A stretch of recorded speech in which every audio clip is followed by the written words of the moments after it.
કેદી નંબર 90,888 આ એ નંબર છે જેણે રાજકીય ગલિયારાઓમાં ભારે ચર્ચા જગાવી દીધી છે। જે ડેડિયાપાડાના ધારાસભ્ય અને આદિવાસી સમાજનો અવાજ ગણાતા એવા ચૈતર વસાવાની ઓળખ અત્યાર સુધી આદિવાસી નેતા તરીકે થતી હતી, આજે તે ઓળખ એક કેદી નંબર તરીકે બદલાઈ ગઈ છે। શું ને સમગ્ર મામલો તેના વિશે વિગતે ચર્ચા કરીએ। નમસ્કાર, હું છું પ્રથમ મોદી, આપ જોઈ રહ્યા છો નિર્ભય ન્યૂઝ।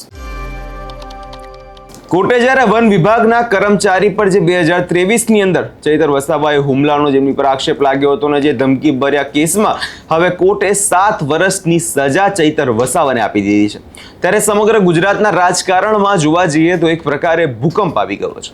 ચૈતર વસાવા એકલા નથી, તેમની સાથે તેમની પત્ની શકુંતલા વસાવા સહિત કુલ 9 આરોપીઓ હવે વડોદરા સેન્ટ્રલ જેલના સળિયા પાછળ હવે પોતાના દિવસો વિતાવશે।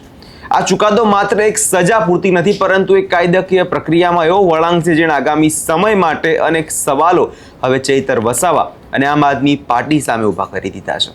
ઘટનાની વાત કરીએ તો આ કેસ કોઈ સામાન્ય વિવાદ નથી, પરંતુ વન વિભાગના કર્મચારીઓ સાથે થયેલ ઘર્ષણની ઘટના હતી। આરોપોએ કે ફરજ પરના કર્મચારીઓને ધમકી આપવામાં આવી, તેમના પર હુમલો કરવામાં આવ્યો અને 1 રાઉન્ડ જેટલું ફાયરિંગ કરવામાં આવ્યું। હવે આ બાબતે કોર્ટે અત્યંત ગંભીરતાથી લીધી અને લાંબા સમયથી ચાલી રહેલી આ કાનૂની લડાઈમાં ગઈકાલે કોર્ટે જ્યારે પુરાવાઓ અને સાક્ષીઓને ધ્યાનમાં રાખીને પોતાનો ચુકાદો આપ્યો, ત્યારે આરોપીઓ માટે આ આંચકો હતો। નર્મદા કોર્ટે આ નિર્ણય હતો કે તંત્ર દ્વારા તાત્કાલિક અસરથી તમામ 9 આરોપીઓને વડોદરા સેન્ટ્રલ જેલની અંદર ખસેડવામાં આવે અને જે કાર્યવાહી જે છે હાથ ધરવામાં આવી। સુરક્ષાની દ્રષ્ટિએ આખો રસ્તો અને જેલ પરિસર જોવા જઈએ તો છાવણીમાં ફેરવાઈ ગયું હતું, જેથી કોઈ પણ પ્રકારની અવ્યવસ્થા કે અનિચ્છનીય ઘટના ના બને।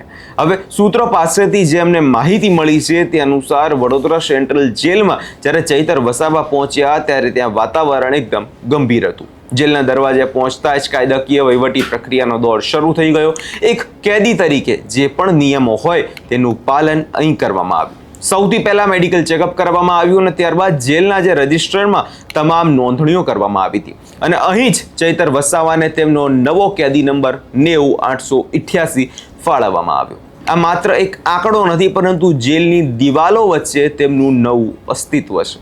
પત્ની શકુંતલા વસાવા અને અન્ય સાથીઓ માટે પણ જેલ પ્રશાસને નિયમ મુજબ બેરેકની ફાળવણીની પ્રક્રિયા હાથ ધરી છે અને હવે તેઓ જેલના શિસ્તબદ્ધ નિયમો અને સમય પાલન હેઠળ જીવવાના છે। આ ઘટનાની અસર માત્ર ચૈતર વસાવાના અંગત જીવન કે તેમના પરિવાર પર નથી, પરંતુ તેમની સીધી અસર તેમના રાજકીય ભવિષ્ય પર પડવાની છે।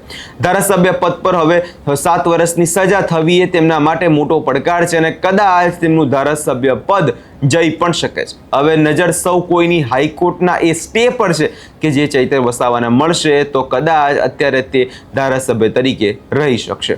ગઈકાલે આપણે પુનેશ મોદીને પણ સાંભળ્યા હતા અને તેમના દ્વારા પણ એ જ કહેવામાં આવ્યું કે ચૈતર વસાવાને જો 2 વર્ષથી ઓછી સજા મળી હોત તો કદાચ તેમનું ધારાસભ્ય પદ રહી જાત, પરંતુ 7 વર્ષની સજા છે અને હજુ જો કોર્ટ હાઈકોર્ટ આ મામલે સ્ટે નહીં આપે તો તેમનું ધારાસભ્ય પદ જતું રહેશે।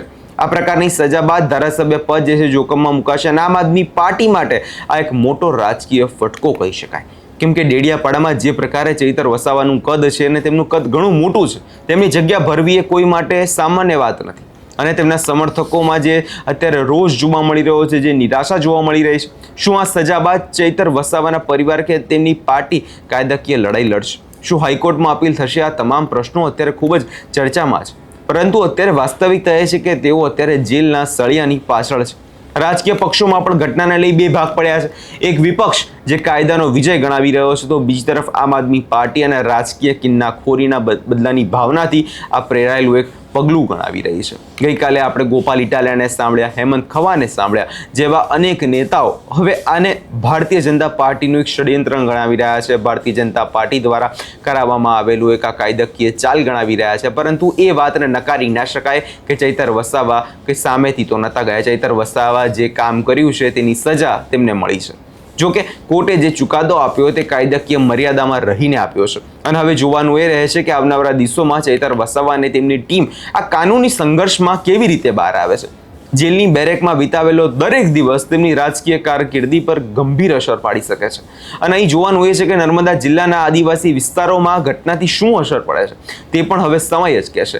અંતમાં આ ઘટનામાં આપણને એ યાદ અપાવે છે કે કાયદો સર્વોપરી છે, ભલે તમે કેટલાય લોકપ્રિય નેતા હોય કે કેટલાય સામાન્ય માણસ હોય, કાયદાના શાસનમાં સૌએ નમવું પડે છે અને ચૈતર વસાવવા માટે આ એક સમય અત્યારે થોડો કઠિન છે. જે જેલ પ્રશાસન હવે જેના મેન્યુઅલ મુજબ જે દિનચર્યા નક્કી કરશે ને હવે તે જેલના ખોરાક અને જેલના સમય અંગે તેમને ચૈતર વસાવાએ હવે શિસ્તમાં રહેવું પડશે. આ વિષયમાં તમારો શું અભિપ્રાય છે અમને કમેન્ટ કરી ચોક્કસથી જણાવજો અને અમારી ચેનલ નિર્ભય ન્યૂઝ લાઇક, શેર અને સબસ્ક્રાઇબ કરવાનું ભૂલશો નહીં.